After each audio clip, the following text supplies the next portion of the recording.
heard that they have a nickname for me called the European Weishao. I'm hoping that we will be able to get through this group and make it to the best of 5 at least. В этом году все сложнее, от нас много чего ожидают, поэтому каждый будет готовиться. 저희가 조가 엄청 쉽게 걸렸다고 생각하거든요. 경쟁력 너무 없다 생각해서 다 이기고 올라갈 거고.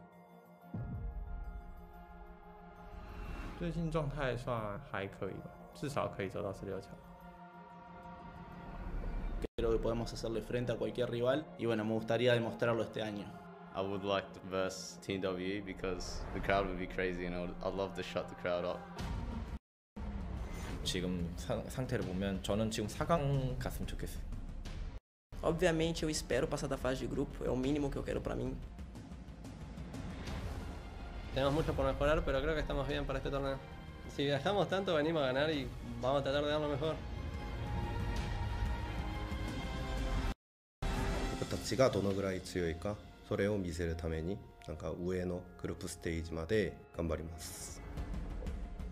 Riêng bản thân em thì em rất háo hức khi mong ngày đến ngày thi đấu. 我觉得只要打好队伍的特点，完全可以赢下任何一支队伍。欢迎来到武汉，希望大家尽情的享受比赛。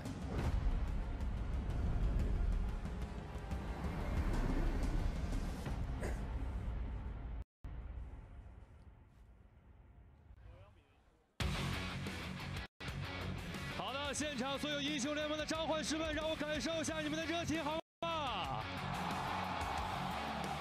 好的，非常棒，这里是中国武汉，欢迎来到2017全球总决赛入围赛。Hello, everyone, and welcome to Worlds 2017.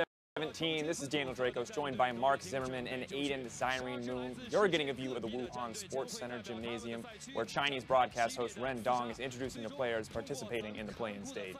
I'm so excited that finally Worlds is starting. You made it, Mark. I did it. I've been waiting for so long. Even though it's only been 2.5 weeks, it feels like forever since the regional qualifiers ended. So it's so exciting. Yeah, I'm incredibly excited to see these play-in teams and see what they got. And now it's time for us to look at those exact teams coming in from Group A. And first, we have to take a look at Lion Gaming. Lion, from the LON, has 9 regional championships. They are the most domestically dominant team in the entire tournament. They have absolutely obliterated their region for years. So good to see them again. Of course, very close battles for Lion in the past when it's come to these sort of stages, when it's come to qualifying rounds at MSI especially. Yeah, I mean, this is a team that had such a close match against Gigabyte Marines. Didn't quite get out, but there was one match separating the two. Of course, now our next team, Gambit Gaming, once again returning to the world stage for what feels like has been an eternity. Yeah, and they have some really historic members on their team. You see Gambit with Diamond Prox and Edward once again, but they also have incorporated some members of Albus Nox Luna in that kind of miracle run that they had last year. And now I'm really wondering, with that veteran talent paired with the craziness that was Albus Nox Luna, what they're going to be able to do. But now we have to talk about the final team coming in, the first seed in this group.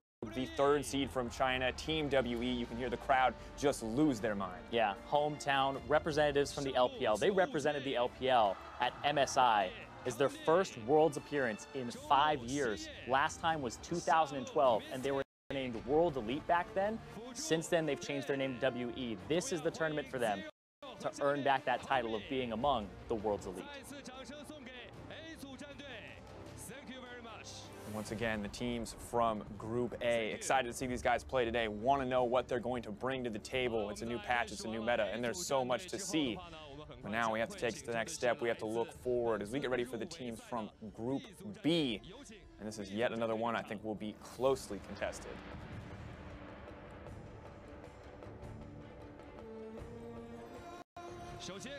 First up is, of course, the Direwolves coming in from Oceania, the OPL, and these guys, I think, a surprise appearance once again on the international stage. Yeah, I mean, they're a very old org in the Oceanic region, but they retooled really heavily in 2016, rebuilt their roster, and now for 2 splits in a row, they have won their region, and they represent them at MSI, and once again, here at the World Championship.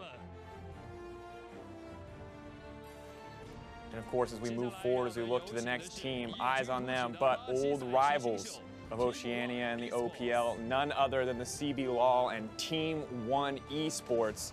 If you want to talk about surprise appearances on the stage, Team 1 are definitely a solid case. Absolutely incredible that they've made it here. A big surprise for Brazilian fans. They joined the league in summer. This is their first split as a team, and after that one split, they were able to take down Brazil's MSI representatives of the Red Canids and the infamous Pain Gaming to get here. Very surprising, I think, very impressive that they have made it this far. But of course, the final team to round out this group, I think a stranger to none for any of the English-speaking viewers, Cloud9, coming in as the first seed in this group, the third seed from NA. Yeah, since Cloud9's inception, they have never missed a Worlds appearance. This is their 5th consecutive Worlds. And the only consistent member among all 5 of those appearances is Sneaky. It's really great to see this guy on the world stage once again.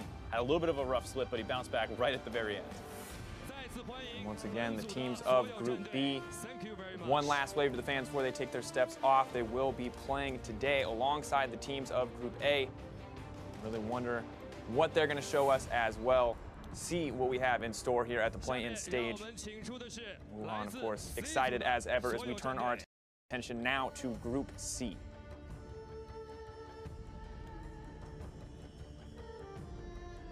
First up, a surprising one for many, coming in as the 2nd seed from GPL and the 2nd Vietnamese team at this tournament playing stage, Young Generation. Such an amazing story for this region. Yeah, I mean, this is the first ever 2nd representative from an emerging region. That's all off the back of the work that the Gigabyte Marines had done at the Mid-Season Invitation.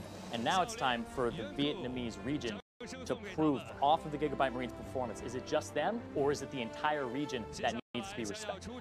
Yeah, and I want to know. We can have another Levi. What else have they got to show us? What kind of monster mechanical performances will we see? But that's no longer the focus, as Chaos Latin Gamers will be the next team to take the stage. And these guys have been up and down, but they definitely earned their spot this year. Yeah, I mean, they were relegated in spring, had to fight for their spot in the promotion tournament. They stayed in the league, and now they actually won summer, and they're representing the whole region. They upset Asurus Gaming, the representative at MSI earlier in the year, so huge, like you said, bounce-back performance for them. Of course, the final team to round it out, 3rd seed from Europe and 1st seed in this group, it will be Fnatic, representing Europe. I'm curious to see what they can bring out here, what they can show us in the world stage. And they are completely used to the world stage. This is their 6th Worlds appearance, only missing 2016 last year. But after that failure, they went back to the drawing board and they rebuilt around the Star 80 carry Reckless. So I'm really eager to see what happens here. Got the synced up fingers. They're ready. They got 3 veterans, 2 rookies. Both the rookies are there as well. They're ready. They're synced up, but Group C done. One final group remains. There's so many groups, so many interesting stories here. But the final one I think I'm especially excited for, it is going to be Group D coming up.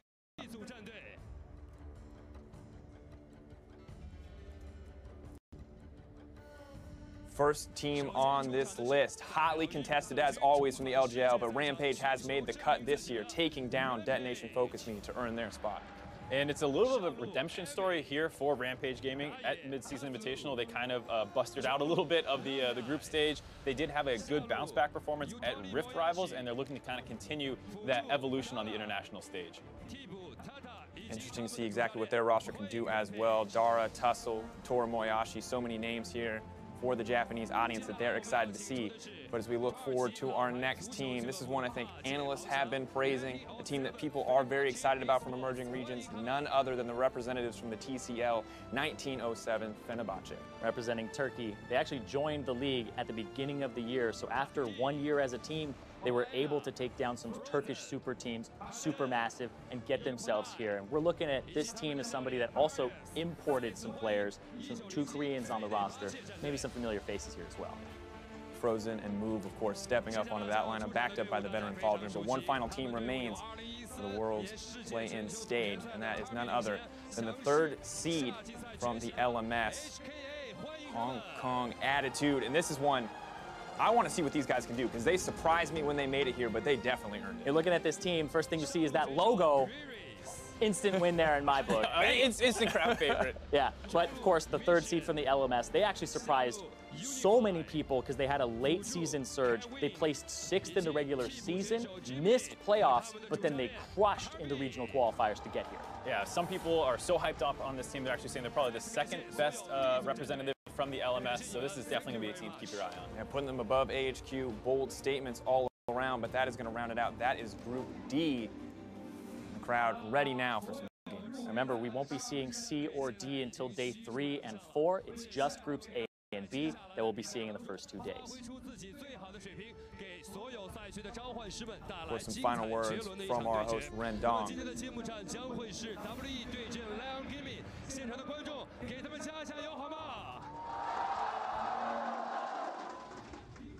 Hello once again. Daniel Draco's here alongside Mark Zimmerman and Ian Zyrene. You just heard their voices. Now you get to see their pretty faces as well. Show me, where's the Hong Kong attitude pose at? They have so many different logos. They have a ton of them. I love it. I need my shades, man. The one where they're holding the logo, you know.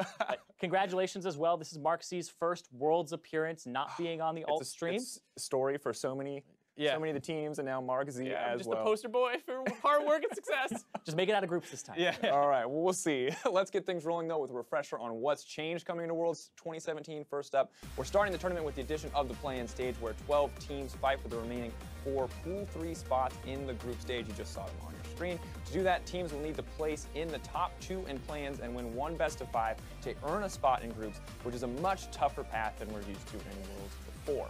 Now, that is going to bring us to today's schedule, where our first game hits hometown heroes Team WE against Lion Gaming, followed by Cloud9 versus Team 1, with the remainder of Group A and B facing off in their first round robin for the rest of the day.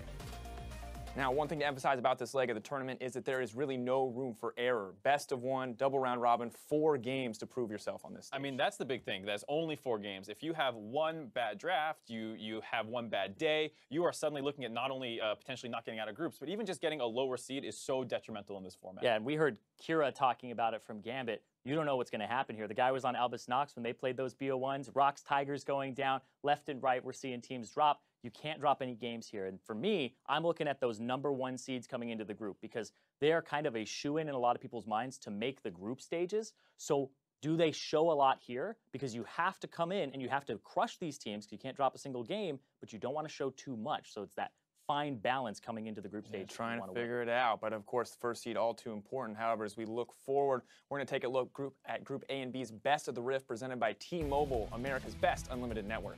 Now, these are the 5 players we want you to keep your eye on to steal the spotlight in Worlds. First up, I don't think it's a surprise for a lot of LPL fans, it's Team WE's Mystic. And for those of you who are not LPL fans, this guy is potentially one of the best players in the entire tournament. He is an absolute monster in the bot lane, crushes laning phase, and transitions that perfectly into team fighting. And the guy has the highest damage share for any AD carry in this tournament. And he comes from a league with Uzi, who is known to get funneled resources. So if you are watching Team WE, you're watching Mystic, you're watching Condi, and Mystic especially, because they put a lot of resources in him. I want to see what he can do, but speaking of top 80 carries from regions, we've got none other than White Lotus coming in as well. Representative from the LLN, this guy has been a Titan domestically. Yeah, I think if you've watched any MSI, you would have seen a couple huge performances out of him. You see the potential is there. Like we said before, a little unfortunate that they were in the same group as Gigabyte Marines, really held them down. They might have been able to move out if they didn't have to fight them. And overall, he just had a monster performance and why they were able to look so good. And he's been able to dominate lane, a crushing CSD at 15 for the guy in lane phase. And I want to see if he can transition that dominance domestically to international dominance. But of course, another person who's had a great lane phase, and we want to see if he can actually transition that, is Cloud9's Jensen in the mid lane, because this guy has had an incredible season in terms of getting that all-pro NALCS mid laner, is a big catalyst for the team, and I'm watching his lane phase in particular. Yeah, much like how a lot of WE's playstyle is funneled through Mystic, the same thing is true for C9 and Jensen. He is the huge linchpin for this team. He always smashes lane. He transitions that into huge team fights, huge Orianna shockwaves over the course of the season, and much of it comes down to who else will be able to step up around him, because you know he's going to perform. And now I'm wondering if Contracts can step up, because when you look at that group, it's going to be tightly contested for the jungle pool. Direwolves are bringing Schernfire in. This man is so active in the early game. Yeah, active in the early game, active with a microphone in front of his face. You said he wants to take on WE just so he can hopefully shut up the crowd. He is a guy who is a huge playmaker in and out of game, obviously. And he really does kind of lead the Direwolves in that early game. All of their early plays are keyed off of whatever he's trying to do. Yeah, and one of the big things I'm looking forward to here is his rematch, actually, versus Contracts. Back in 2016 spring, they were both in the NA Challenger Series playing against each other as these aggressive rookie junglers, and Contracts got the better of him. So I think Schernfire is going to come out with a fire and try to take him down. Yeah, and our last player, certainly not least, Edward coming in from Gambit Gaming, now returning to the world stage. This man has such a legacy in League of Legends. Yeah, last seen at Worlds in 2012. He was the Thresh Prince back then, and he still is today. A huge playmaker for Gambit and a lot of how they get early leads. Oh, the big thing to look at is just seeing him suddenly in the top side, 4 minutes in the game. Out of nowhere, he shows up, takes the 2v2 in the top lane, makes it a 3v2, able to bring in that little bit of extra CC and make a big play. And one of the things we think about with the old school Gambit, old school Europe, was innovation, right? You think back to Genja, you think back to Darien. Now we're seeing a little bit here from Edward in terms of the roams being a little bit unpredictable, and we'll see if it actually holds up here at this time. Yeah, you got Kira as well with the Anivia in the mid lane. Nothing short of innovation on this lineup. But of course, these are the players we expect to make their mark in our first 2 days of competition. But you can make sure to leave your mark on the competition with the newest additions to the championship line. Proceeds of the Championship Ash and Ward skins will not only contribute 25% of the purchase to the World's prize pool, but an additional 25% of the proceeds will be donated to charity. And of course, you can unlock the Championship Ash Chroma through the World's missions, which will be available through all of Worlds.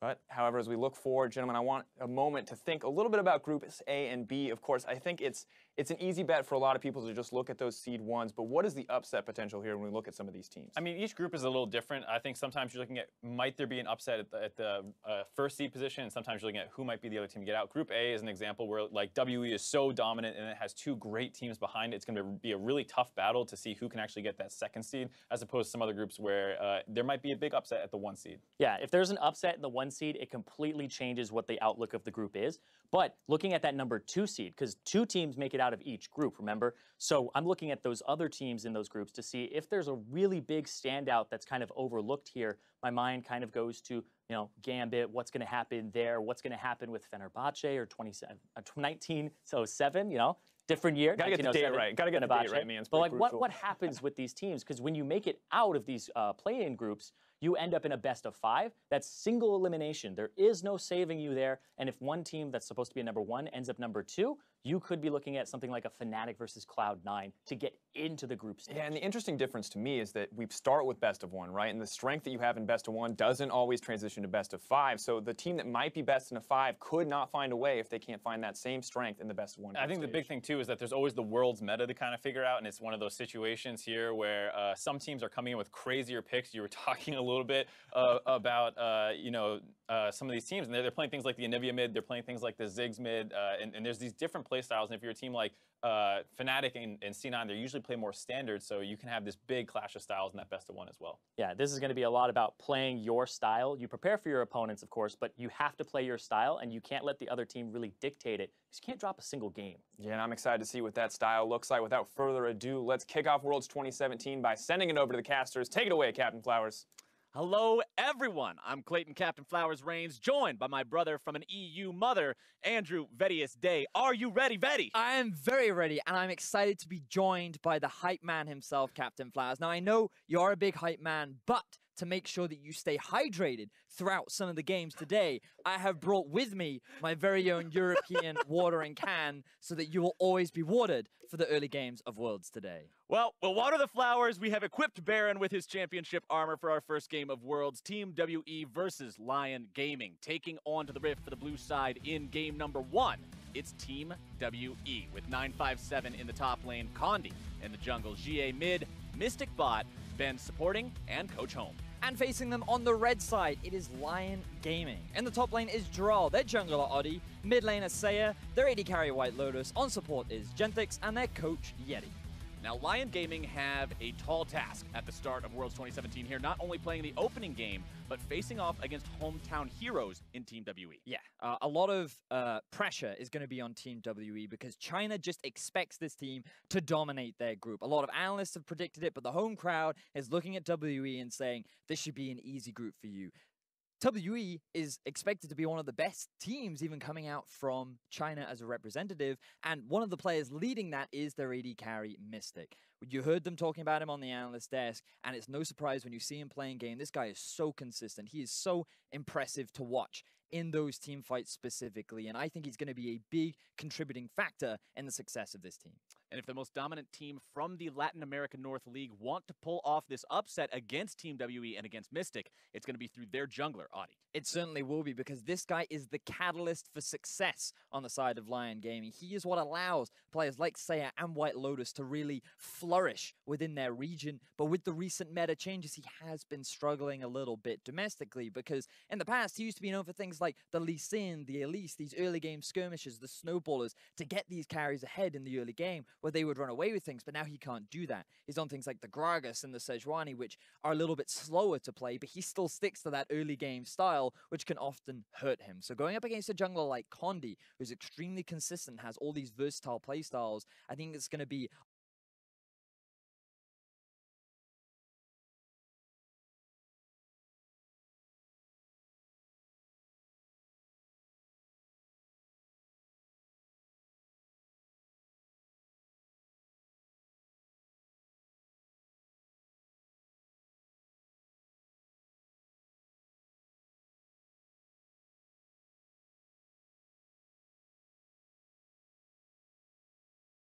a lot on him to step up to match that level of competition. And for the whole team, the pressure is on going up against unexpected. Nobody saw it coming. And for a team like Lion Gaming, they have the potential, especially when you look at the individual talent on players like Seiya and White Lotus, and even Giral if he's put in the situation to carry. But WE is a difficult team to snowball against. They just seem so well-rounded. They seem to have very few weaknesses that you can really try and funnel in on unless they fall behind in the early game. So it's things to explore during the Champion Select, because there are going to be a lot of changes as well coming into the draft on this in Worlds. Absolutely. Just a little bit of housekeeping for you guys. We are playing on patch 7.18. Ornn is disabled, so you will not be seeing any of him throughout this. However, there were a number of changes on patch 7.18, of which I now want to ask you, which do you think are going to cause the biggest commotion? What do you think we're going to be seeing specifically from patch 7.18 in these opening games of Worlds? So I think one of the big things that has changed about the most recent patch is the changes to Cinderhulk, where now you don't get as much HP because the order in which Cinderhulk was interacting with it has changed. So it's slightly weaker now, it's slightly less tanky, but also Cinderhulk, the item itself, was nerfed, which means that tanks, especially in the early game, are a little bit weaker. And when you look at champions as well, like Lee Sin, who've had a few small buffs to their early game skirmishing, there could be windows, there could be room for people to experiment. It's very much depending on what teams have been practicing. I've heard whispers of maybe because of the reverts to Fiora and her movement speed being changes, that she could now move up to the top lane as well, especially given the recent nerfs to Cinderhulk tanks in the current meta as well. So I think that with a lot of small changes could maybe knock down priority to a couple of big tanks, but also raise the priority of a couple of carries that we have seen come out here and there.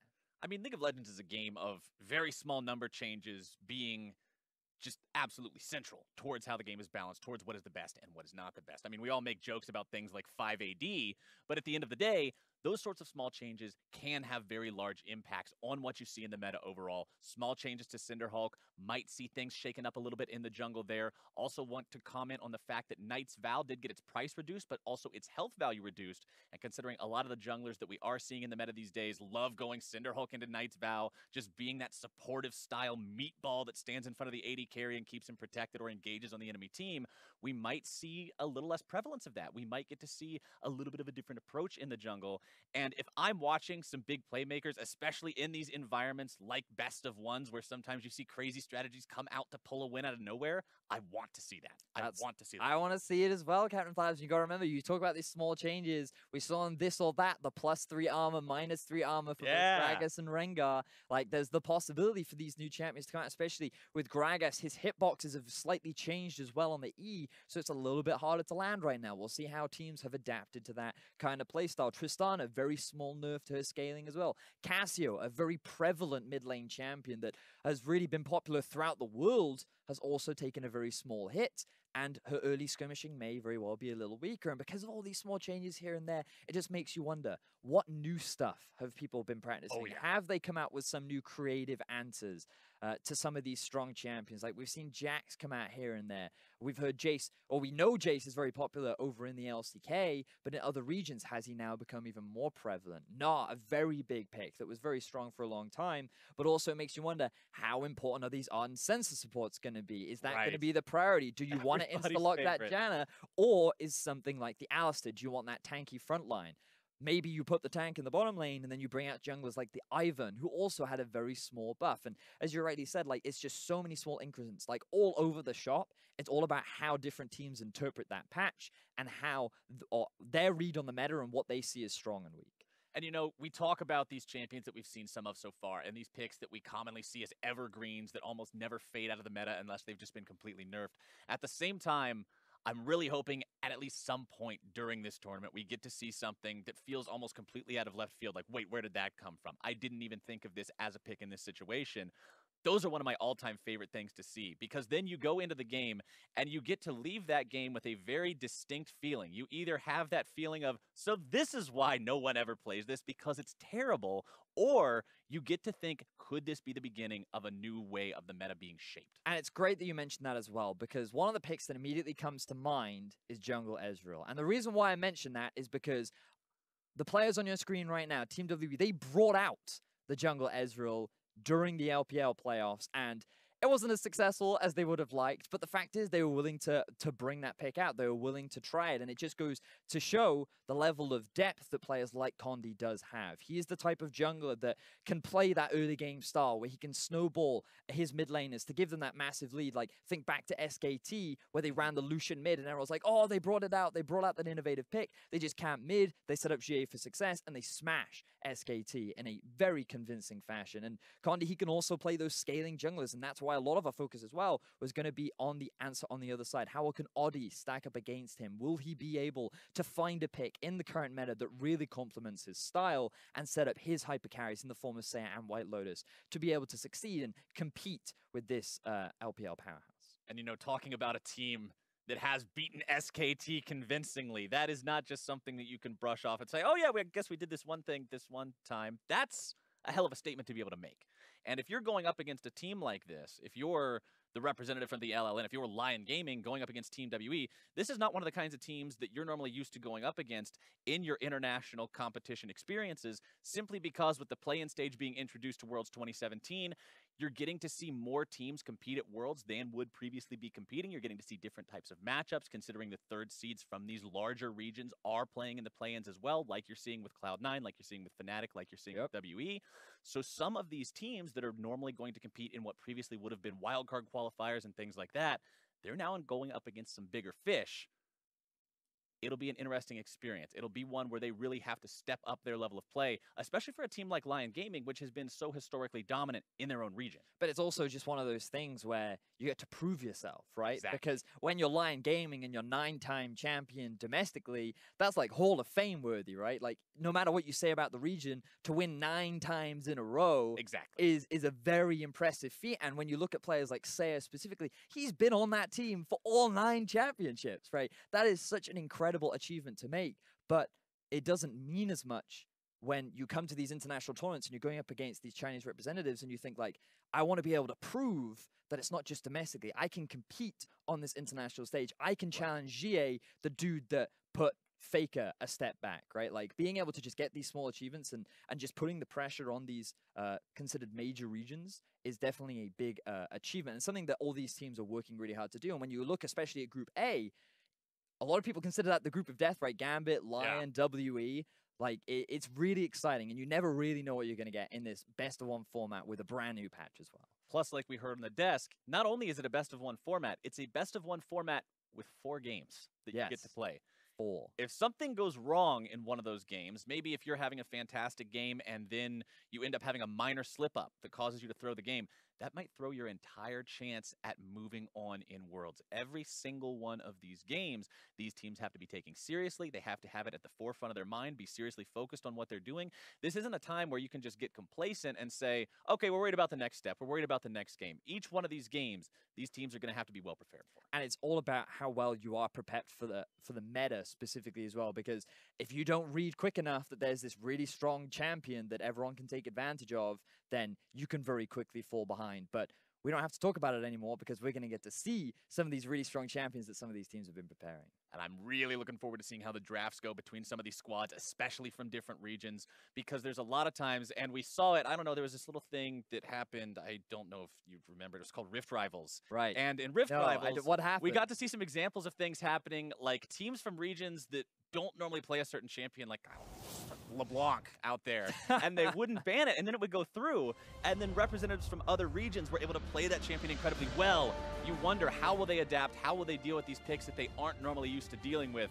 But now we are into Champion Select for the first time here of Worlds 2017 during the play-in stage, and let's see exactly how WE and Lion decide to approach each other, with Rek'Sai and Alistar banned away first by WE, Lion deciding to take Kalista off the table immediately. Now, it's quite fascinating that WE would be the ones to ban Alistar, because during their playoffs and during the gauntlet, they put a lot of emphasis on getting Ben this playmaking support in the form of Alistar. It was a very big focal point for them, which they're now taking off the board. So it now makes you wonder, do champions like Tristana, Xayah, Rakan all raise in priority? And even after the small nerfs Rakan did have, I still feel like the duo combo of Xayah and Rakan is still a very prevalent bottom lane. Well, Tristana, you mentioned, also going to be banned away now by WE. Lion deciding to remove Sejuani and Jarvan from the pool of available champions, two of those big initiators. We know they like to get tanky, like to get in there and get things going for their teams, but they will not be doing that today.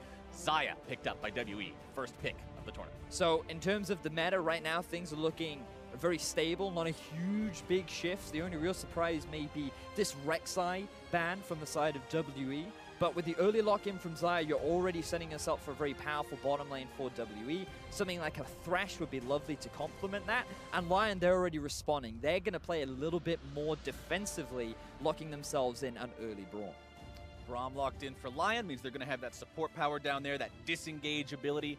Can be manipulated and abused a little bit by certain ranged supports, but we'll have to see how that ends up playing out as they also grab themselves even more tank ability, Maokai grab. So they're already building themselves this strong team fighting setup. The Maokai can flex to both top and jungle, and we talked a little about how Oddie, he has been struggling a little bit in the meta, but the thing about Maokai, he's not exactly the most complex champion in order to succeed on, right? He can be that early game impact, but he's always going to have that mid to late game value with the crowd control and teamfight prowess that he will offer alongside Braum. And the response to that, they're saying, hey, you want to draft a big front line? Well, we are going to draft literally the biggest champion in League of Legends. WE going to pick up Cho'Gath for themselves.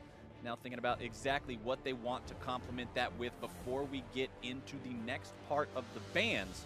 One pick left here for the LPL representatives to go with. Thinking about this Janna for a long time, and they will lock that one in. So, as you rightly identified, going for a little bit more of a range support. The Ardent Sensor that we have been seeing, again, a small change to Ardent Sensor. It's now flat values rather than scaling throughout levels, which means it just gives you an immediate impact, and it's not going to get even more terrifying, but it's still a strong item. Yeah, it's still a ridiculously powerful item, Vedius. We've seen what it can do and exactly how the meta has shaped and bent around it in recent times, and we are going to see Lion Gaming pick up Kog'Maw for themselves there in the bottom lane. Heading into the second part of the bans, they'll also take LeBlanc off the table. Now remember, one of the big people that we talked about for Lion was this White Lotus player. He's one of the main carries of the team, and right now he's being put on the Kog'Maw, and as we all know, Kog'Maw is someone that in the late game you can just rely on to beat that big hyper carry. So with a Braum, with a Maokai, you can see Lion starting to build a composition around White Lotus to set him up for success. Now the thing that Lion tend to do is they'll usually pick more towards comfort rather than, say, the traditional meta that you would expect. And what I would normally say is here, Seiya would go for something a little bit more aggressive. He's about trying to dominate his own lane, and that means Oddie has a few more options where he wants to play around. But with a LeBlanc ban, perhaps Lion have shifted up their style of focus, and maybe they're going to go all in on White Lotus.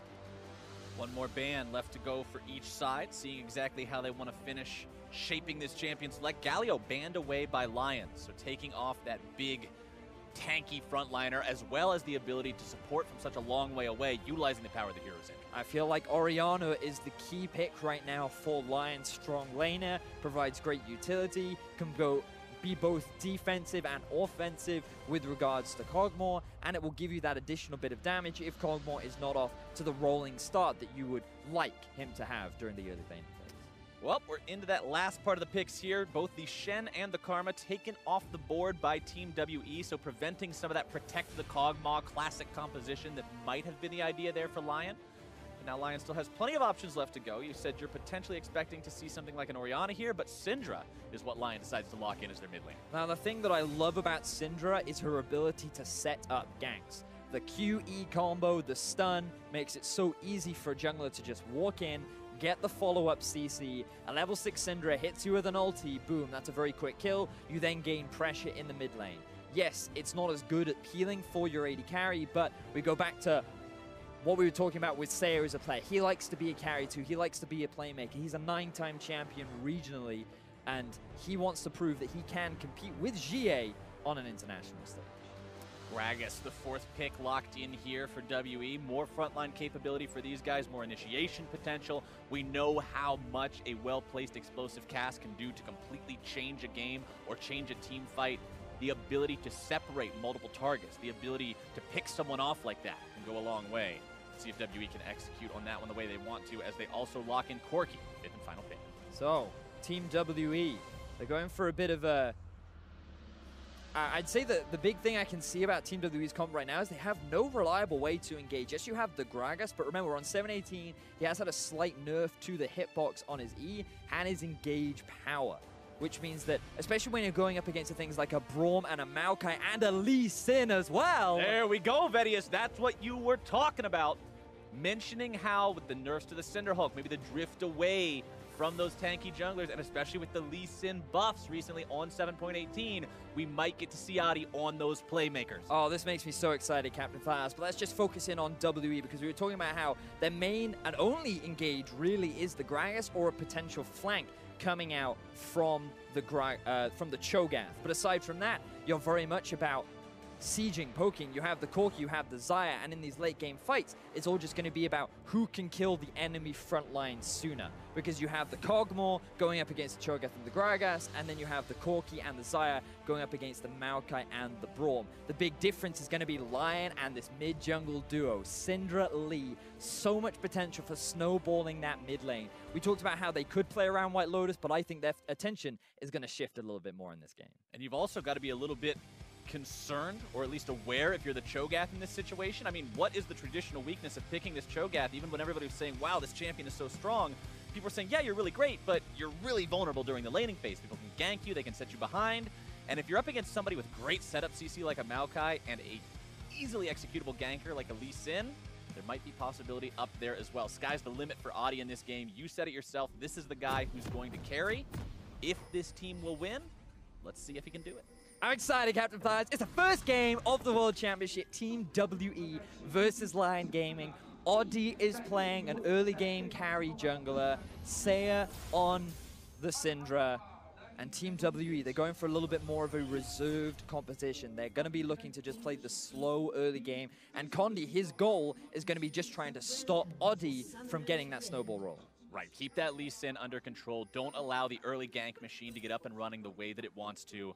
And Condi, this is a guy who is seen by many as one of the best, if not strictly the best jungler in the LPL. People say that this guy is absolutely amazing. GA going to take a little bit of damage here. But Ghost also used by Seiya. I don't know if that was a misclick or something, but you did hear the sound go off there. The summoner spell is going to be down momentarily, so gonna have to wait a couple of minutes before that one comes back online. But you do want to keep your eyes on Condi, do want to keep your eyes on Adi, because a lot of the time for Team WE, Condi's performance and exactly where he decides to go and what he decides to do, that determines whether or not they're playing a game aggressively or just on the back foot. Exactly that. A lot of the team's playstyle is very much dictated by how Condi decides to play the early game. Is he going to look to try and get some kind of early snowball, or is he going to look to just focus on farming, providing assistant pressure, setting up vision? And when you look at the comp of Lion, it's pretty obvious where Adi's looking to go, right? It's very clearly the Syndra. So his focus should be, okay, I need to get wards around the middle lane. I need to get an early control ward on the river. I need to make sure that my mid lane is properly supported. The fact that Jie doesn't have cleanse could be something to exploit later on into the game, but we'll see how things progress. Because the thing about Team WE is they are a very well-rounded team. They seem to have no obvious weaknesses. They can play early game snowballing, or they can play late game team fighting. The one area that I feel that they are weak against is when they get put behind early. Largely because they just play reserve. They play back. They wait for an opportunity later on into the game, whether it be maybe playing around the Baron, maybe playing around the Elder Drake, or just waiting for that slight mistake to come out from their opposition that they can look to punish. But if their opponent doesn't make any mistakes, if their opponent just slowly pushes their advantage further and further, Team WE just concede the map. They just give the freedom to their opposition to do whatever they want. And when you look back against their series versus RNG, RNG had their cleanest games thanks to that early game lead that they got. So it's going to be very important for Lion to be able to find that early lead if they want a shot against Team WE. Yeah, Team WE, they have a fairly low average game time if you're looking at the stats of the different teams here at Worlds. And you would contribute that to exactly what you were talking about. If they're ahead, they're going to snowball, they're going to do well, they're going to win the game. If they're behind, they won't take that many actions. It's not like they're going to turn this into a bloodbath and they'll just let it go. But now, some damage onto GA here in the mid lane. Saya, not a lot of mana to continue fighting this one, but we'll take him down low. Doesn't have an Ignite as a summoner spell there, so won't look to go any further for now. Adi potentially thinking about showing up in here. GA is vulnerable. Both summoner spells available. Adi jumping in. Sonic Wave not going to find the mark. GA just casually sidestepping that.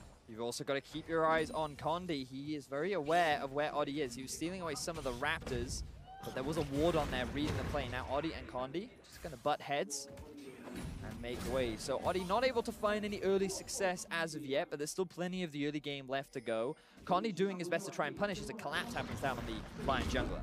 Condi looking for Adi yet again. 957 making the rotation around here as well. He did shove the top lane into the turret there against Giral, so not really losing a lot of anything at this point in time. Heal going to be spended there for the Ghost in mid lane. Saya's Ghost for the heal of GA. Means both of these mid laners now only have the flashes ready to go. Adi still hanging around. Condi still hanging around. Adi comes over the wall, utilizing the safeguard, finds Condi.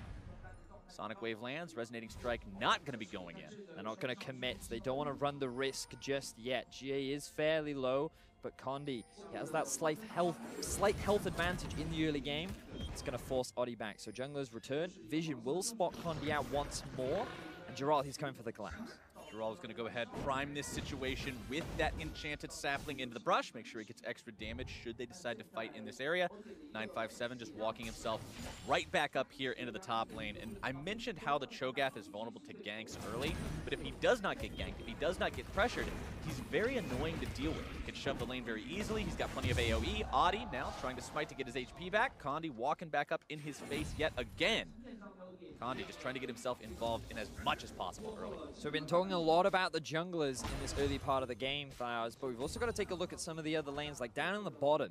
Mystic, he was able to get an early back thanks to the pressure that they had put down onto the Kog'Maw and the Braum. And we talked a little bit about in the champs, like going for an early Braum from the side of Lion. Very defensive support playstyle. They want to make sure that they have that peel for White Lotus, along with providing that overall frontline for the composition.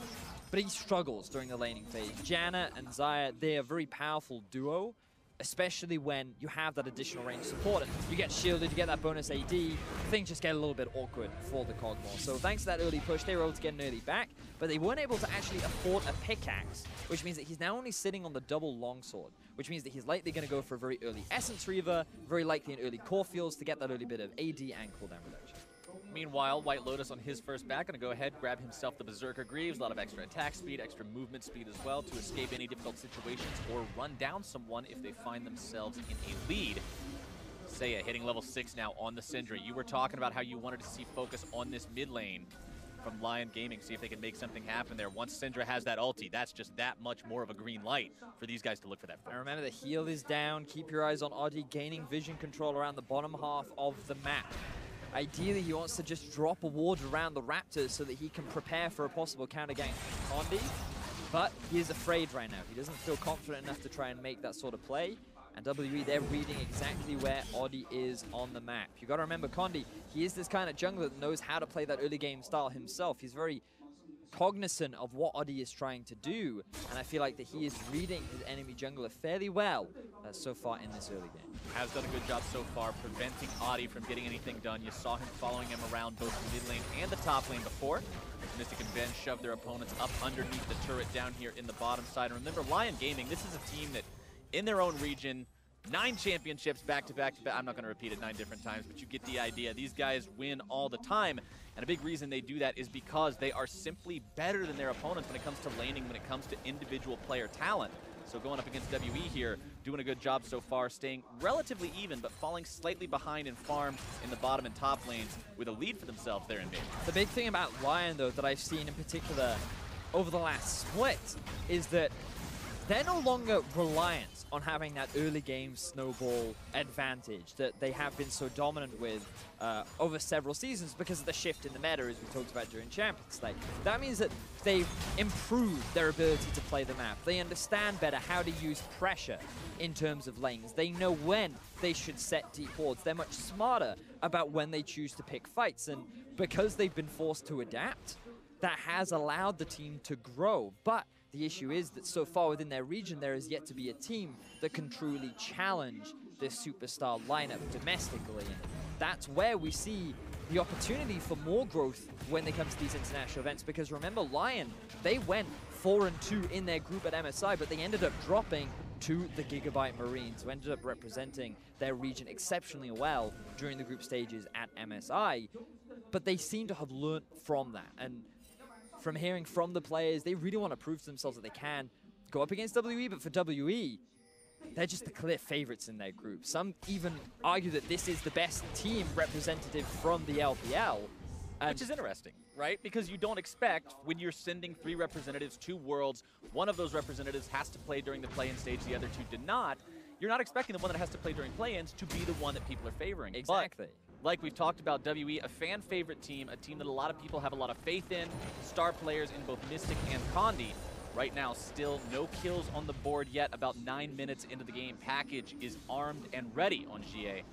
Has that one if he sees the opportunity to use it. And all summoner spells are back up now. The big difference is that Gerald will have his TP earlier sooner, which means that Lion could try and make a TP play somewhere, but with the amount of push that 957 has over his top lane counterpart, it becomes awkward to try and make a TP play in the bottom side unless there's some kind of jungle assistance from Audi up in the top lane. Speaking of Audi, I want to jump back real quick to what you were talking about, specifically in Champion Select, and at the start of the game, the very beginning of Summoner's Rift, before that base portal ever even fell, you said Condi wants to contain Audi this game. He wants to shut that down, not allow him to do anything, and considering his score is 0, 0, and 0 right now, it looks like he's done a pretty good job. But also just keep an eye on the wards as well. They know exactly where Audi is in the jungle. They're going to be the ones to start this Drake. And remember, Gerald, he has TP up, and 957 does not. The collapse is coming in. This is going to be a showdown as it is secured by Condi and Team WE. Mystic trying to get himself away, utilizing the ulti for that one. Explosive cast going to be coming out from Condi as now he finds himself rooted up, locked down. And first blood of Worlds 2017 goes to Lion Gaming. WE secured themselves the Ocean Drake, but because they did not have the teleport available from 957, they could not commit to the fight. Audi did a great job of singling out the AD carry of WE and forcing one of the key damage dealers out of the fight very early on. Now, Zia, he wants to try and force Seiya back, which he will successfully do. But remember who got that kill? Seiya in the middle lane.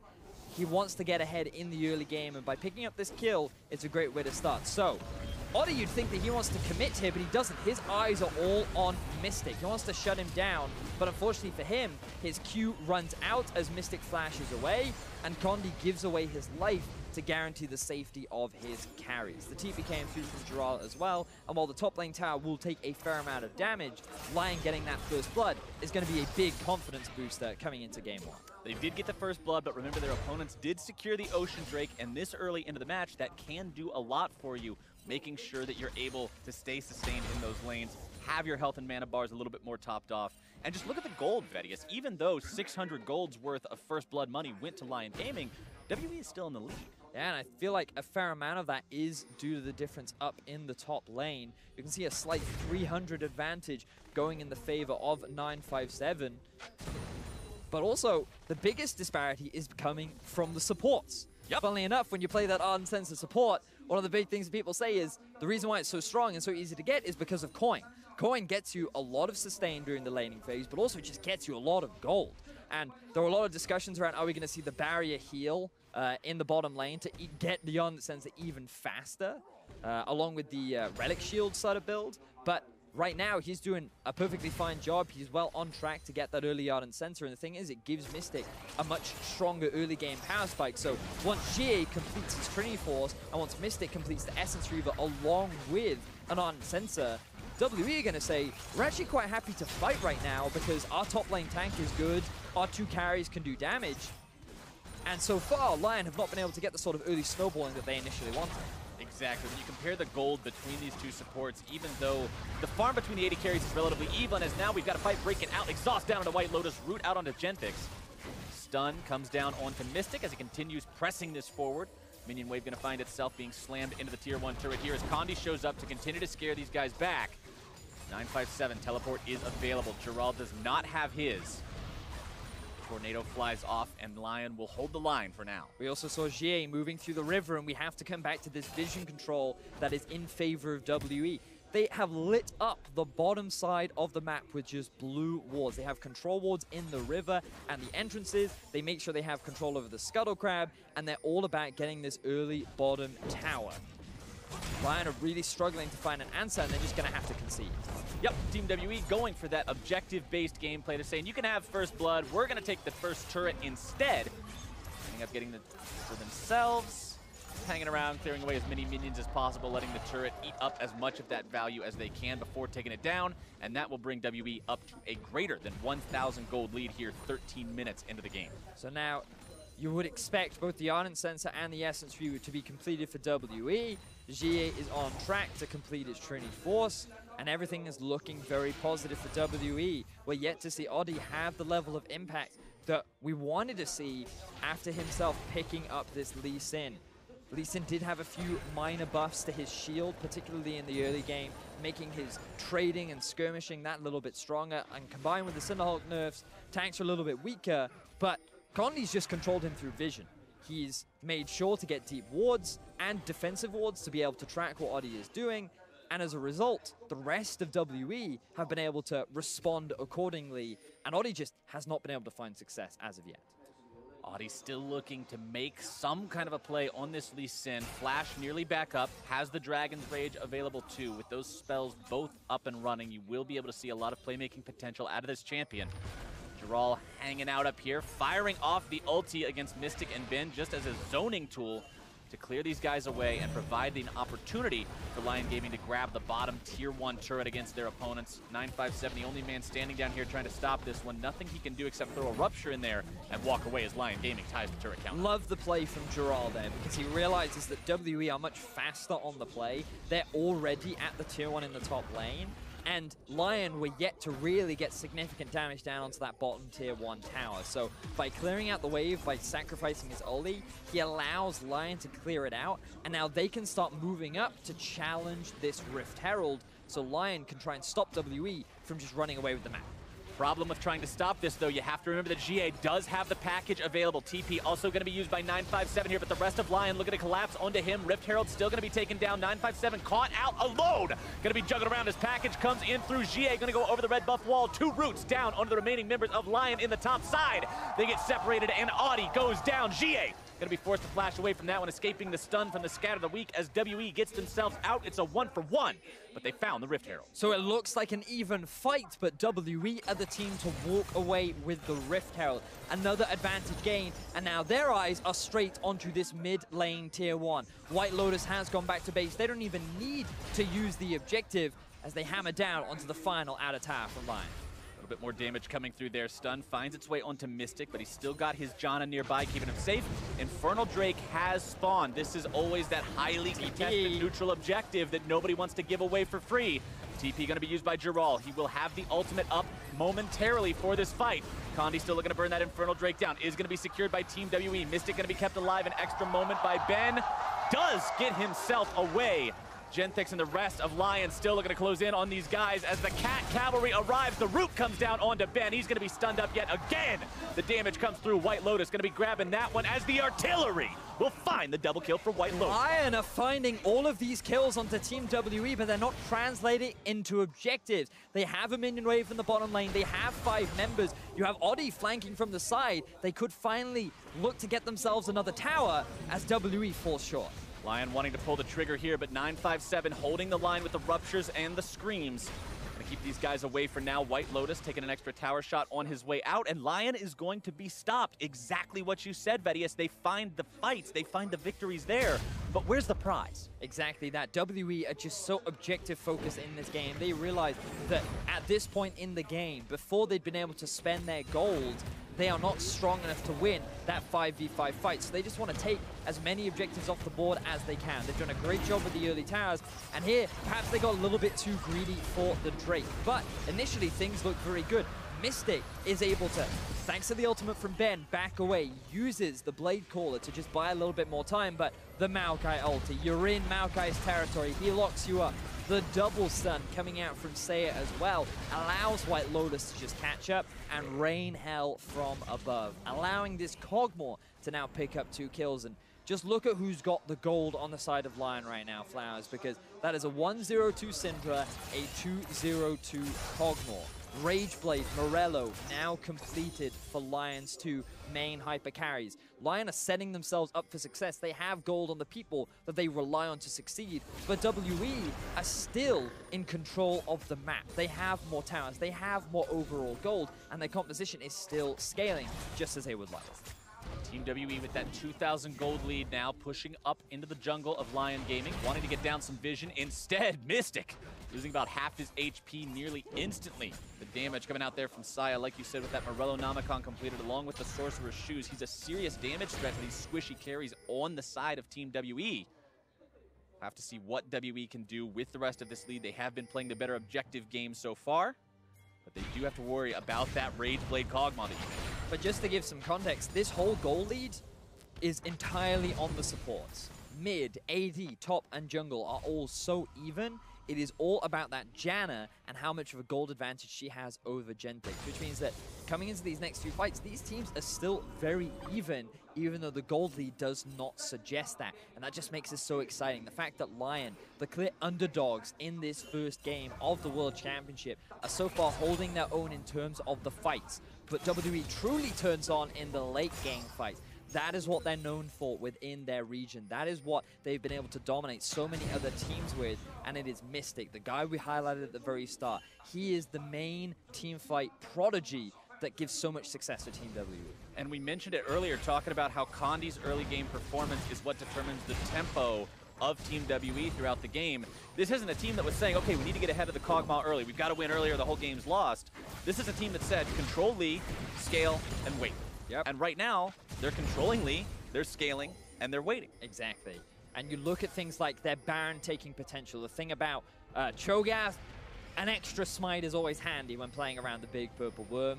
You have double AD carry and Corki and Xayah. This is a fast Baron taking team, and even with his brand new shiny armor, it's not going to be enough to deal with when this team just decides to commit to that objective.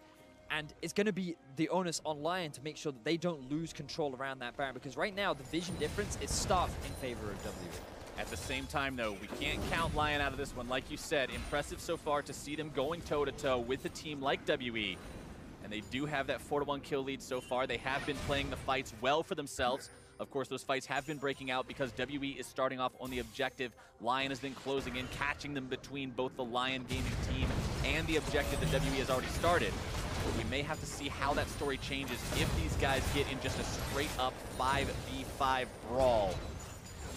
And now we're getting to a point where we can truly assess how good Lion is at being able to control these sideways. How good is their vision control? Because a team like WE is already known that they understand how to play the map. They understand how to play macro. And one of the big criticisms for Lion in the past was that they're just a team that relies on mechanical skill and just being better than their opponents. But they can't rely on that anymore. They need to show more than that. And what we're seeing so far is that they're still being pushed back by WE. They're still giving a lot of freedom to WE. They're a little bit too afraid right now to pull the trigger, but that Kog'Maw is on track to completing his second item. They still have decent vision control around their own entrances, and they have a spot of vision on the Baron itself, along with the main mid lane area. So Lion, their focus for now is just setting up more of a defensive approach rather than we want to try and be the ones to make the next play. And I really want to bring attention to White Lotus specifically. You mentioned how the Kog'Maw 2-0 and 2, he's 100% kill participation so far. We talked about how good this guy is as a player. And going up against Mystic, that is not the easy matchup to say, oh, look at how good of a player I am. This is the guy that, remember when Mark and Zyrene and Dracos were talking at the start of this about how Mystic might be the best player in the entirety of play-ins. And White Lotus is going toe-to-toe with this guy. He's the only one on his team who's winning in CS comparison right now. 100% kill participation, like I already mentioned. He might just be able to step up this game and be that carry. And with both teams just grouping up as a 5-man in mid, you can just keep your eyes on Draw on the bottom. Look at this ward that's in the middle lane right there at the edge next to Sire.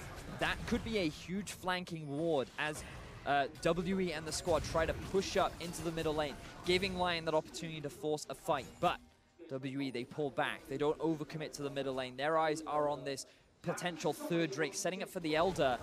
As WE, they're looking for the fight. Righteous Glory pop. Righteous Glory used by 957, looking to go in, finding the silence onto 2. Knock-up landing there onto Adi. Condi looking to find his way into the side of the fight there. Giral makes his way in, gonna go ahead, fire off the ultimate. 957 caught out here a little bit. That Cho'Gath is gonna be the first target. Bursted down. Nye immediately, Adi grabbing the kill onto him as now White Lotus having to back away. The Featherstorm comes down, the stun, finding its way onto Jie as Giral continues to tank here in the front line. Lion in retreat. They're going to lose one as White Lotus now exhausted, but a massive scat of the week will find multiple targets, and WE will be sent home on their back feet. And that was the playmaker we were talking about. Say it in the middle lane, utilizing this Syndra to punish WE as they commit a little bit too hard. Captain Flowers, they have 4 members left alive. Their eyes are on a 23-minute Baron against WE. Things are looking great for the Latin American North representatives. Their health bars are low. This is a risky take, Medius. I think they might not be able to clear it. Adi has to jump back in to safeguard Genthix, and they have to disengage. They can't secure the Baron. Unfortunate for Lion, but still a big team fight win for them. You can hear the crowd getting so excited about these close fights. WE, they still have the gold lead, but remember, a lot of that is on the support. And the fact that Lion were able to turn around that fight is so good. So WE commit hard. They want to force this fight, but they cannot successfully get onto White Lotus, and that allows the front line to come into effect. Giral soaks up a lot of the initial damage. You can see Adi here as well with a fantastic kick onto Mystic, but there's no follow-up damage. Say if he doesn't want to commit. And then you have to see so much damage being sent onto the back line of Lion. Giral falls as well. And you're now at this point where it's 1-for-1. Lion are on the back foot, but then a great 3-man stun with the follow-up damage from White Lotus allows them to get the turnaround fight in their favor, but they just don't have the HP to get the big purple worm, and it ends up in just a neutral standstill between the two. And look at the damage comparison from that last team fight. Nearly 5,500 damage from Seiya's Syndra to be the highest scoring member in that fight. Really doing a lot of work for this team. And this is one of the things that I was so excited about coming into this tournament, Flowers, because I feel like right now, in the current meta, has the greatest potential for upsets because of how much the game revolves around team fighting. And you can say a lot about macro and your ability to play sideways, but when you look at just the raw talent, Lion are going head-to-head with Team WE. They are holding their own in these fights. And it just goes to show that one bad team fight from WE can give such a massive swing in momentum in the favor of Lion, but the same is true for the other side. WE, known for their ability to team fight, is resulting in these very close back and forth exchanges. Want to go ahead and update. We are hitting those 2-item power spikes for a lot of people now. Righteous Glory done for Giral's Maokai, along with the Spirit Visage from earlier. Knight's Vow now completed onto Condi's Gragas, so he'll have that much extra protection for these carries. Rapid Fire plus the Trinity Force for Jie's Corki means much more poke damage as well. Runan's Hurricane completed a little while back for White Lotus's Kog'Maw, actually, for that team fight damage, as now he'll be looking to solo down this Cloud Drake, get a little bit of extra movement speed for his team. Fun fact for any players at home that are struggling to deal with Kog'Maw, Adaptive Helm, really good item, especially against Rageblade Kog'Maw, because even though his W does percentage health damage, it's actually magic damage, which means that when you build an Adaptive Helm, each one of those empowered autos, that damage gets reduced, especially with a Rageblade, which gives you more AP. it is very effective at shutting down a mid-game Kog'Maw. But so far, we're not seeing any early adaptive helms. They're just trying to focus on... Well, we've got one, but it's on his team. Yeah, exactly that. I think we're going to get another fight soon, Flowers. Baron is up, remember, was not secured earlier. Silence down onto Giral, who's going to be taking a lot of damage and bursted down by the power of the Cho'Gath ultimate. WE finding themselves one for free. Ultimate coming out from Mystic there as they continue to chase now onto Genthix, who's going to find himself knocked back by the explosive cast. 2 for 0, Team WE finding a vulnerability in Lion and punishing immediately. Exactly that. Lion dropped the ball and WE immediately punished. They identified Giral just alone in the river. Seiya, he was in the top side of the river and they spotted him out thanks to that control ward that they have further up on the side of the map. They get the immediate punish, they take out the tank, but they're not going to yet commit to that Baron. They got rid of the top laner, they got rid of the support, but the jungler is still up. WE does not want to run that risk of potentially having the Baron stolen away, giving an opportunity for Seiya and White Lotus to jump in there and pour damage into the WE lines as they make the Baron, so they'll just go for the safe option instead. Their gold lead has grown to about 3,000 now. Despite the fact that they have not been ahead in this game in terms of kills ever, they are maintaining the gold lead through strict superior objective control and patience. Exactly that, Flowers. Right now, they have been controlling the map so much better than Lion, even though Lion have been finding a lot of great fights and a lot of kills. The important thing to remember is that this dual AD carry is going to be extremely threatening when it comes to killing that front line later into the game. Remember what we talked about in Champion Select. It's very much in these late game fights about which front line drops faster. And when you have double AD carries on 3 items, funnily enough, they do quite a lot of damage. And sure, you can say the same for Kog'Maw, but Syndra, she struggles a little bit, especially once that magic resistance really starts stacking for both the Cho'Gath and the Gragas too. So the later this game goes, the harder things are going to get for Lion to really win out these team fights. And WE, they know this. They're putting the pressure on Lion, and they're saying, come on, make your play, make your move. And so far, Lion have done a decent job at making things work in their favor, but they're yet to really translate it into a significant map game. Lion recognizing the WE is trying to set up some kind of a play around the Baron here. Audi getting himself back. Seiya popping the scout of the week. Not going to be finding anything with it. The burst coming down onto Audi as 957 going to be tanking all the damage. And White Lotus will seal his fate. Audi now having to retreat away from Team WE's collapse. Genthix on the front line here. This will likely just be a 1-for-1 trade unless Audi has some massively fancy feet to get away from this one. The juke boots are on, but I don't think they are going to be. He's still running. No, he's still trying it, but that last rocket from GA takes him down. But this is still fine because WE don't find a significant team fight win. They give up pressure in the mid lane, allowing Lion to get onto this tower, and it ends up only being a 1-for-1 trade, so Lion end up coming out ahead in that play that WE tried to force. Ben nearly taken down by White Lotus, going to be forced to flash out from that one with just under 100 HP remaining. White Lotus's damage, honestly, when 957 was in the jungle zoning this entire team away, he's got his stone plate on, his flex is up and running, and he just gets eviscerated. White Lotus is just doing so much work for his team. Got put on the Kog'Maw. We thought he was going to be one of the big carries for the team, and he's just been farming away, picking up these kills, yet to die in this first match. Remember, ladies and gentlemen, this is only a best of 1. This is the group stages of the play-ins. All these teams only play 4 games, and a win here could mean a lot. WE deciding to pull the trigger onto Baron now. Lion needs to close in and do something. Baron down below 1/4 HP, going to be secured here likely by Condi.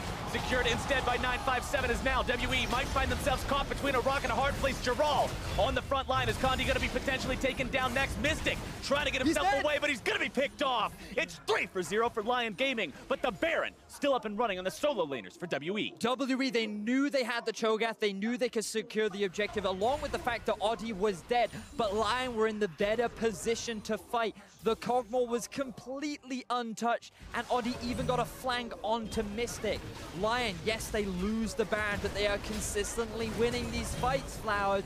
This game is still so close, and I could not think of a better way to kick off the World Championship. This is one hell of a kickoff between these two teams. Lion Gaming from the LLN going blow for blow with Team WE from the LPL. One more look at the Baron fight.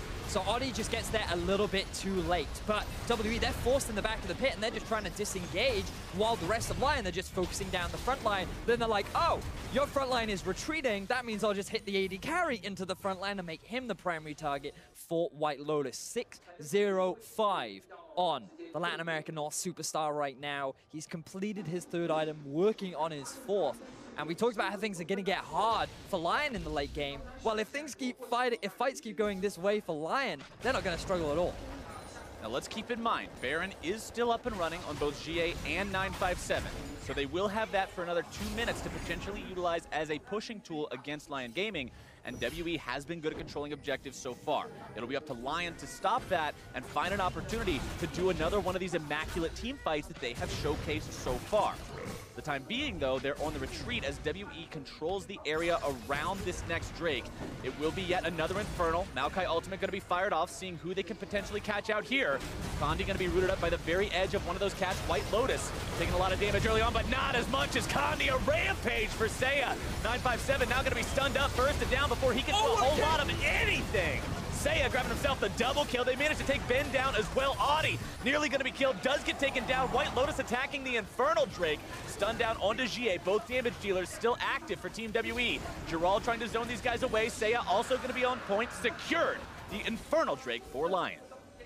You're now starting to see the issue with WE's composition with their inability to reliably start fights. Because you have a Braum and a Maokai just sitting on the front line, Kondi has no reliable way to just pick a focused target that he wants to knock into the rest of his team. That means that WE, every time a fight starts, it's actually on Lion's terms. It is always them that are kicking off these fights, and it's always in their favor. So Kondi gets separated from the rest of his team. They realize that, oh, well, we want to focus down the front line anyway, so we may as well just kill him. Braum is then just dealing with the other 4 members, and then Lion turn their attention. Now, this is where you start to look at Mystic, and you realize how effective this guy can be when he's put in a position to carry. Landing feathers onto the right targets, making sure that he's still dealing damage in order to make sure that things don't fall apart for the side of WE. But that's still another big team fight win for the side of Lion Gaming. More good fighting from Lion Gaming. This team seriously looking to impress here in game number 1 of Worlds 2017. 1,000 gold behind Team WE. Behind the team that everybody said, this is the team that you don't have to worry about in play-ins. Like, this is the team, a lot of people were expecting these guys to go really far, even in the main event, past the play-ins. But right now, Lion Gaming is looking like they might be a serious threat to WE starting off strong. And that's why this meta is so great for these regions that in the past you wouldn't really expect to be able to challenge some of these top teams, because it all eventually just boils down to these fights. These fights are just so important, and the mechanical prowess of Audi, Seiya, White Lotus, the whole team is just keeping up with that of WE, a team that's praised for their team fighting prowess within the LPL region. And it's just so exciting to see these two teams butt heads, but it's still about, can Lion close? Right. Because it's one thing to be able to win a lot of fights, but it's another to then translate that lead into a game win. They have had a lot of good fights, though, so far, Vedius. We cannot say that enough. This team truly impressing in the actual PvP of League of Legends. 4 items, not including the boots, now completed on White Lotus. Blade of the Ruined King, all the way done, means he's going to have that much more HP shred against these front lines. And look at the build on the side of Kondi. He's got the adaptive helm you were talking about. He's got Cinder Hook and he's got Knight's Vow. But up against a Blade of the Ruined King Kog'Maw, that's a grand total of 40 armor. Wow. Because he's got Mercury Treads as well. That's not very effective. No. That's preventing the shred. And there's no Locket yet complete on the side of WE to mitigate some of that Syndra burst too. So sure, that's a fair amount of magic resistance, but at the same time, that Locket really helps mitigate the burst, especially onto someone like a Janna. If that Seiya just insta-kills the Janna, then suddenly you're losing the power of Ardent Sensor. You're losing that same level of utility. The carries on the side of Lion Gaming are a combined 12, 0, and 15. Wow. And as cool as the 12 and the 15 are, the big number in that lineup for me is the 0. Neither one of these two has died yet in this game. And it's just because WE have no real backline threat. They just have to kill through the front line. And there's just so much disengage. There's so much ability for Lion to immediately peel back off. The WE really are struggling. And I feel like it's just because a lot of these fights have been WE forcing them. We have to remember that. Like, if we think to the mid lane fight, it was WE righteous glory from 957, flanking in from Condi. The fight ended up backfiring. Around the dragon, it was WE starting off these dragons, baiting Lion into these fights. The Baron, it was WE starting off the Baron and asking Lion to come and fight them. So Lion, they haven't needed to be proactive in trying to make any of these fights happen. They've just waited for WE to make the move, and they've reactively been able to successfully punish them. They've been the ones in the better position. And WE just makes you wonder, did they need to make a lot of these fights happen? Did they need to push this as much as they have? Because now Lion are in a position where I would give the teamfight advantage over to them in the current state of the game. Well, the current state of the game also includes a 25-second timer before Baron Nashor respawns, as well as about 100 seconds until Elder Dragon rears his head for the first time this game. Pretty even Drake count between the teams as well. 2 versus 2, an Infernal on both sides, and then Ocean as well as Cloud. As Lion setting up a potential trap here to send White Lotus out into the mid lane. Clearing out the wave, pushing that down with the artillery. And now they move towards Baron. So for WM, still keeping my eyes on Mystic. How much of a teamfight carry can he be? A lot of praise has gone towards this AD carry. Now's the moment to see if he can step up. All right, they're just pulling the trigger. There is no waiting around on this one, Vedius. We are starting Baron Nashor up. Lion Gaming has it burned down to about 1/3 now. Condi looking to potentially contest this one. Ulti fired off by the Maokai. They're going to find their way onto 957 here at the start. Giral going to be taken very low. Condi now into the front line. Lion Gaming potentially in some trouble. Audi taking a lot of burns on this one as White Lotus now going to be caught out. Condi potentially finding his way there into the back line, but WE is very low. Jana keeping him alive. Ooh, these fights, man, they are so close, but now on a razor's edge, but WE has such a health advantage now. Mystic and GA both in fantastic condition. TP? Critical health from all of Lion, but the TP is canceled. Cancelled? Oh, this is risky now. Flowers, I think they're going to lose the Baron. They do. Baron secured by Team WE. That was awesome for these guys. They were able to win the fight. They were able to keep Lion away. They secured the objective. This time it was Lion forcing the play. They were the ones to kick off the objective.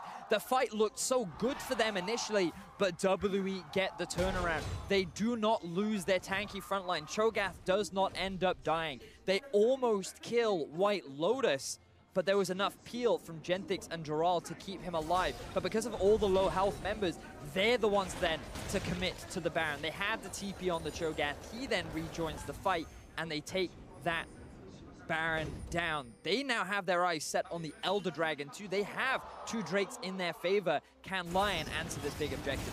WE's got Baron up on all their members. They've also got the Corki package available.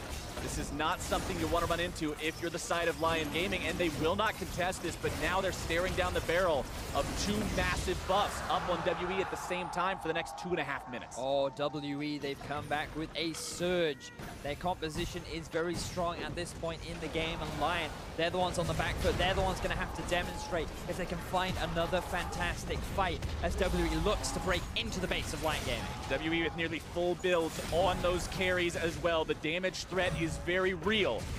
They've got that 1 cannon minion boosted up by the power of the Baron buff, continuing to chip away at this tier 3 turret, waiting on that next minion wave.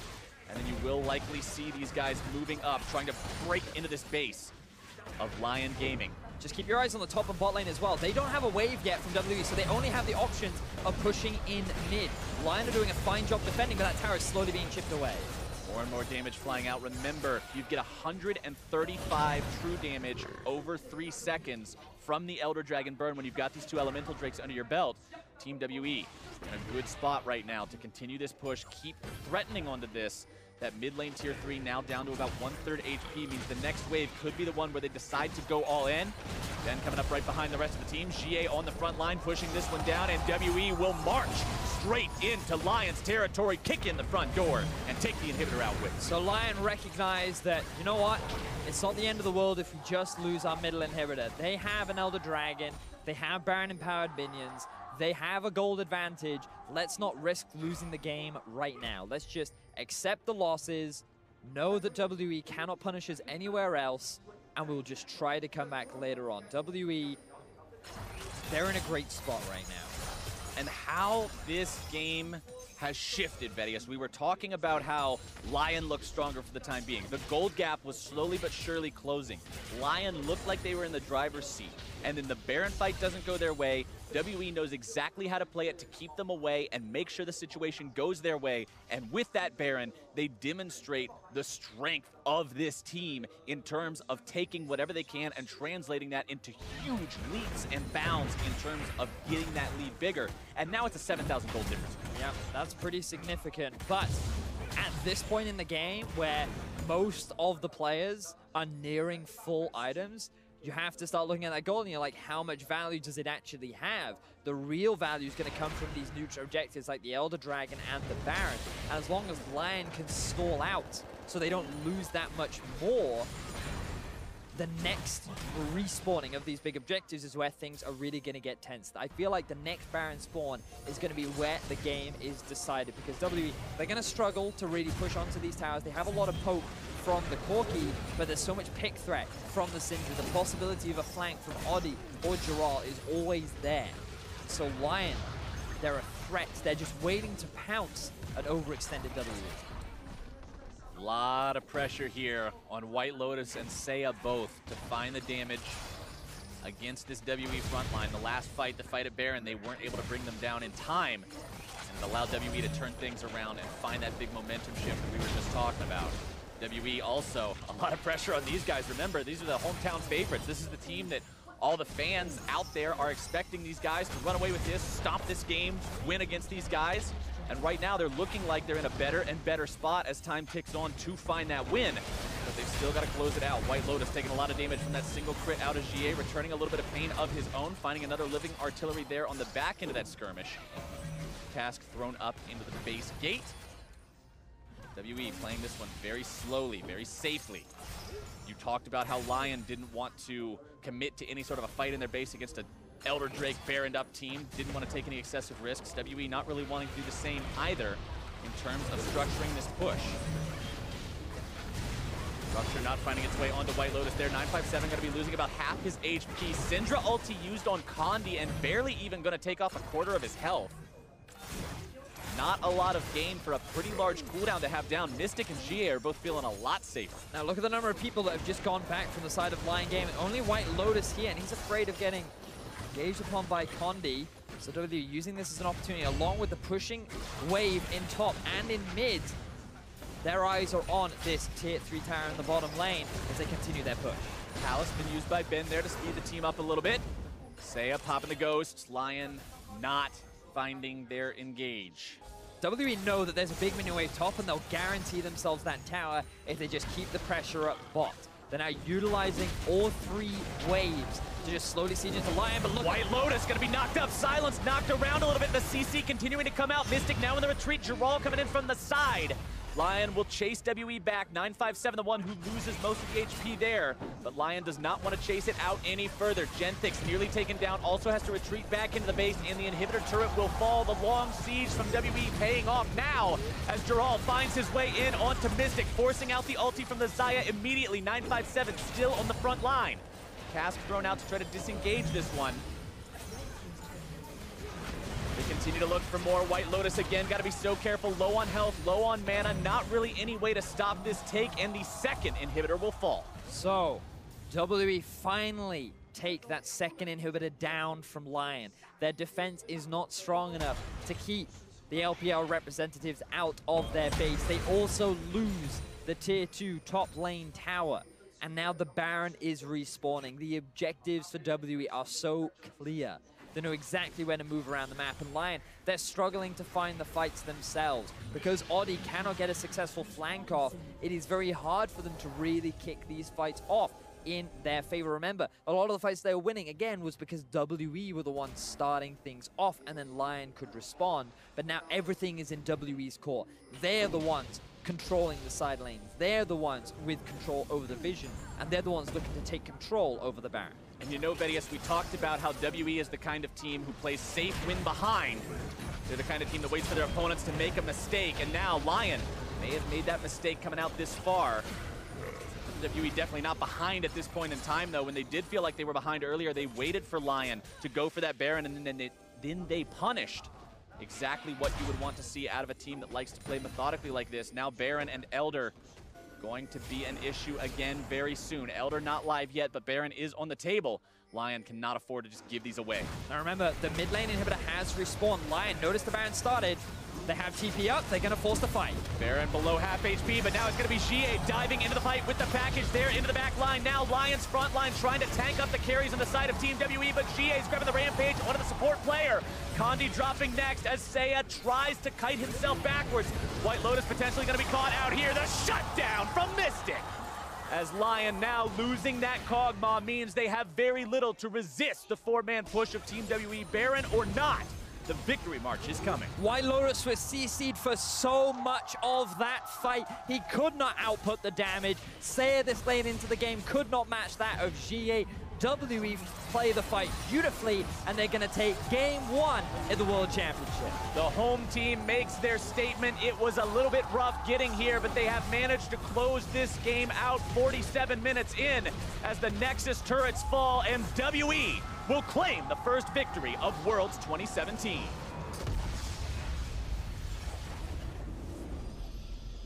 I was not expecting that game to go like that, though, Captain Flowers. I thought that WE would just come in convincing, especially after the start in the early game. Oddie didn't get any success.